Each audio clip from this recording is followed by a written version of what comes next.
골프에 이어 테니스가 사람들의 관심을 끌면서 이 브랜드가 다시 수면 위로 떠오르고 있습니다. 바로 이탈리아 출신의 한국 브랜드 휠라 이야기죠. 알고 보면 1911년 탄생의 오랜 역사를 자랑하며 인기를 끌었지만 내리막길을 걸었다가 2007년부터 한국 기업으로 명맥을 이어가고 있는 게 바로 휠라인데요. 과연 휠라의 숨은 역사와 재미있는 사실들은 무엇이 있을까요? 1911년 지안세베로 휠라가 이탈리아에서 회사를 창립했을 때 원래 이 회사는 직물 제조업을 담당했습니다. 이 노하우를 바탕으로 이후에는 니트웨어 생산에 뛰어들게 되는데요.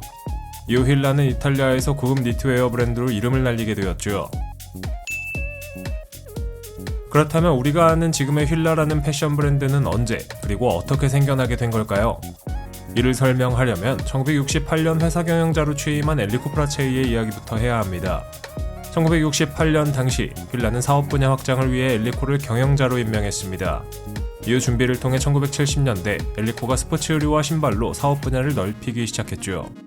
당시 유행하던 스포츠 의류가 일상생활에서 널리 사용되는 것을 기회로 봤던 건데요. 스포츠 의류와 신발들을 생산하면서 휠라는 나이키 그리고 리복과 경쟁하기 시작했죠. 휠라 하면 F 로고가 떠오르실 겁니다. 말 그대로 이 로고는 아이코닉하다고 할 수 있는데요. 브랜드 로고가 유명한 회사들이 많지만 그 중에서도 회사를 떠올렸을 때 로고부터 떠오르는 회사 중 하나가 아마 휠라일 겁니다.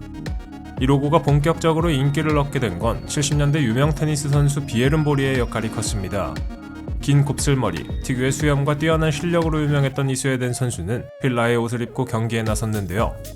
이때부터 대중들이 휠라에 관심을 갖기 시작했고 특히 한국에서 휠라는 고급 브랜드로 인식되게 됩니다.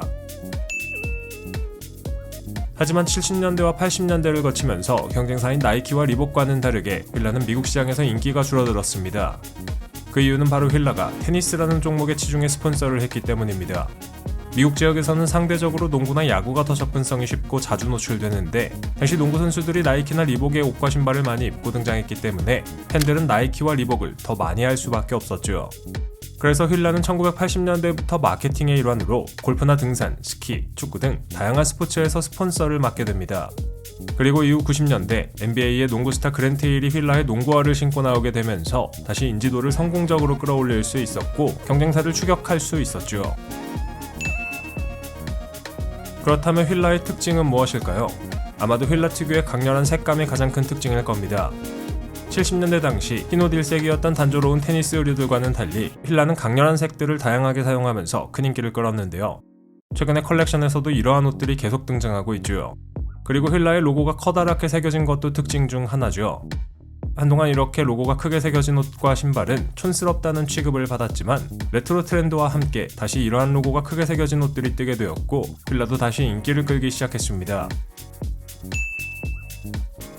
1981년 교복 자율화 조치가 발표되면서 학생들은 교복에서 벗어나 자유복을 입게 되었고 패션에 관심을 가지게 되었습니다. 그들이 중요하게 생각한 것은 브랜드였는데요. 특히 나이키와 휠라의 운동화가 많은 사랑을 받았습니다. 이 당시 휠라는 프리미엄 브랜드로 인식되어서 휠라 신발 신고 다니면 부잣집 도련님 취급을 받을 정도였죠.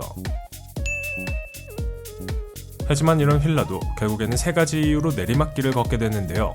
우선 패션 트렌드가 변하면서 더 이상 사람들이 휠라를 찾지 않게 된 이유도 있고 이전보다 소비자 수준이 높아지고 다양한 브랜드가 국내에 소개되면서 국내 시장에서 인기가 떨어졌죠.